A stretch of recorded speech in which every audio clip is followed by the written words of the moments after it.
You know, life can be unpredictable at times. We can face challenges either as individuals or together as families that either draw us closer to God or can push us further away from God. On today's story of hope, I want to introduce you to a family that decided to trust God through the uncertainty.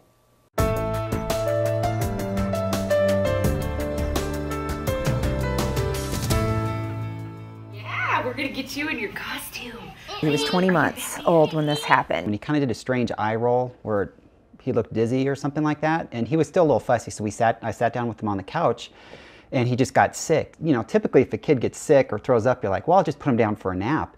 And that would have just been really bad because he had the aneurysms. Oh, that's a very large hemorrhage into anybody's brain, particularly for a little boy who's 1 year old.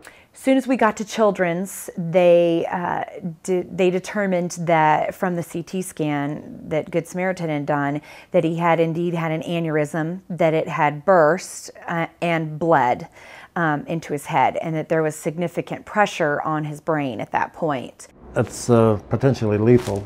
It's got a good chance of killing him. And that's what I thought at the time. Dr. Winston has been his neurosurgeon from that point on, and came in and spoke with us and told us explained what they needed to do as far as go in and try to remove the aneurysm and stop the bleeding.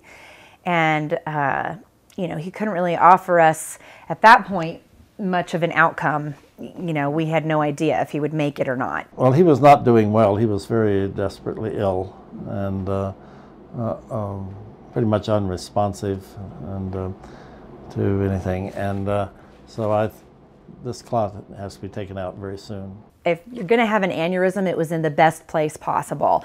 It was on the very outside, the very tip of a vessel. When they opened him up for surgery, it basically just popped out, and they were able to cut it out and cauterize it, so they didn't have to put a coil in, and they were able to stop the bleeding. You just have to give it up to God, because it's so out of your control. I mean, other people are keeping your child alive, vitally, and with drugs and on medication and breathing for him.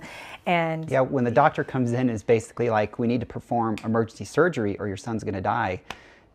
It's not like it's an option. At that point, you're just like, okay. And like Christy said, at that point, it's just praying, just like, God, be with the doctors, be with Titus, just be with the nurses, everybody, and get us through this. You feel out of control. I mean, the whole time that we went through that, we felt out of control. But our faith in God allowed us to at least know that He was in control of the situation, that somebody greater than us that could control everything was in control of everything. And, everybody looks to somewhere to find hope and peace in a situation like that. And thankfully for us, that's something that God gave us. God gave us a measure of peace and hope through the whole thing that I just don't know how anybody without God could have that. Titus has had other follow-up surgeries since his aneurysm, and trying to keep up with big brother Max has indeed aided Titus in his recovery. God tells us that He will never leave us or forsake us. He tells us that He's trustworthy.